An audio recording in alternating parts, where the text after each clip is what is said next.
Hello, my amazing fans. Good morning, good afternoon, good evening. Depends on where you are watching me. I greet you according to your time. How are you all doing? I want to use this media to appreciate all my fans. God bless you all for your support. I really appreciate you all. If you come across my video, Pretty Girl TV, you have not subscribed to my YouTube channel, please subscribe to my YouTube channel. Don't forget to hit that red button. Don't forget to like and don't forget to share.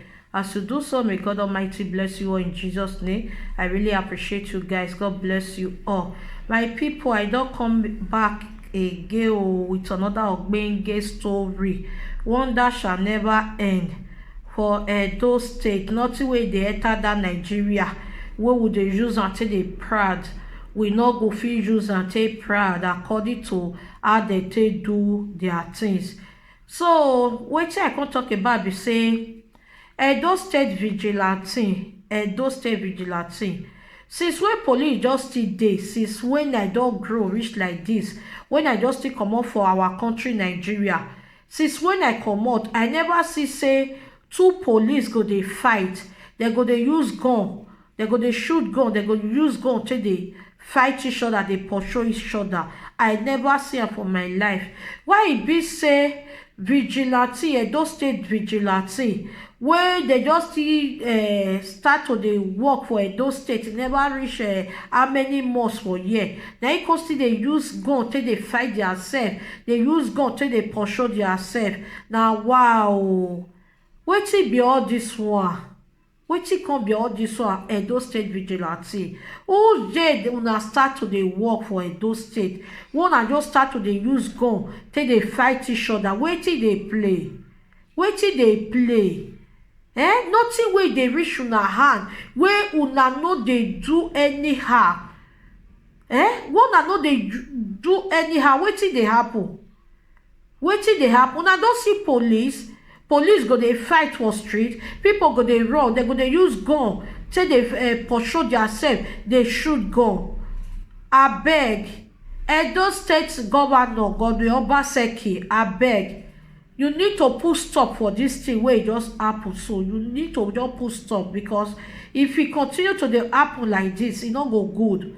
Just as e just start at this beginning now, just put stop for this thing wey they just do. So imagine, if una true go training, una no go training, for so una go training, maybe that thing wey una do, una go for no do am. Una for no do am, because they just employ una, but una come dey do vigilante for Edo State. For so una do training, all this thing una for no do am. Una for know the meaning of vigilante, say una for know the law wey guide that vigilante. Una for know the law. As police people dey now, they know the law wey guide police.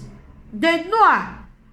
Why una go dey behave like that? Mature men, una just dey fight for street, everybody start dey look una, just dey use gun till dey pursue each other dey go.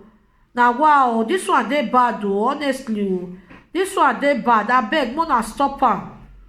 Not good at all. Since when me I dey do Europe, when I dey, I never see police one say they go dey fight each other, they go dey use gun till dey pursue theirself. Why e come be like say Nigeria thing, e dey always dey different? Why? Nigeria things dey always dey different. Abeg, una receive sense. Una receive sense. If person no talk to una, una still dey use una sense take dey do something. They say una come dey guide states, una dey guide. Na fight, una come dey fight for streets. Fight now, una come dey fight for streets. Now wow, all these people una dey fight dey go, all these Fulani herdsmen, all these court people una dey fight dey go. I think they go fall down, they go dey look una. They go fall down, they go dey look una, say see there, see people wey they say make come dey catch the bad people for Edo State. See there, na fight they come dey fight. No, una fall our hand, honestly. Edo State vigilante, una fall our hand. Abeg, all these things una just start so, but I no let am repeat itself again. But I no let am happen again, because this thing dey bad. E dey bad well. E dey bad. Edo State Governor Godwin Obaseki, abeg, just put stop for this thing wey they just do. So put stop, because e no good.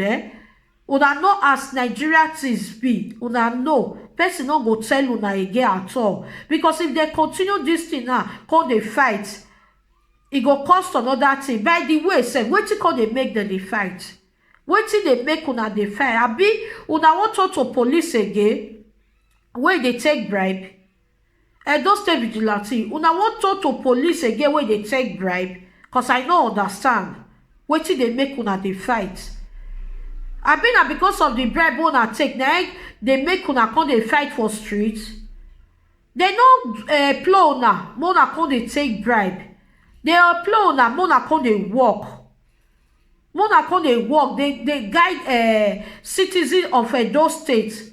They no say make una go dey take bribe. If na because of bribe na una come dey fight, dey use gun take dey pursue una sef, e no good at all. E no good. Make una stop her. Because una no be police people, dem don know dem for that one, say that one na their own, that one na their work to take bribe for street. That one na their work. No be una wey dem just still employ, never reach how many months, then one just come still start to dey take bribe again. Abeg, make una stop this thing. No be bribe matter dey say make una come dey do. No be bribe matter at all. Make una stop am, abeg. No be everything dem for dey take bribe. The work wey e carry una come, e different. E just different. No be bribe matter na e carry una come.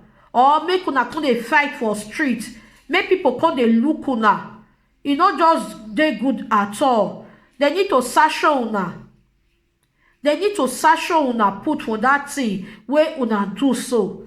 Because if they no sanction una, next time una go continue to dey do that kind thing again. Una go continue to dey fight. They need to sanction una put. Make una stop am. E no really dey good at all.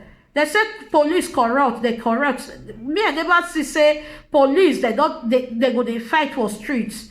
People go dey look there. I never see am. Or that many say police dey take bribe. They know as they take dey settle themselves if they don't collect their bribe finish.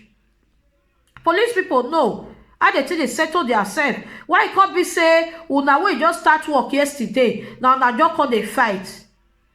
Upon as police take bribe reach, any corner where they go, they must take bribe. I never see say they fight.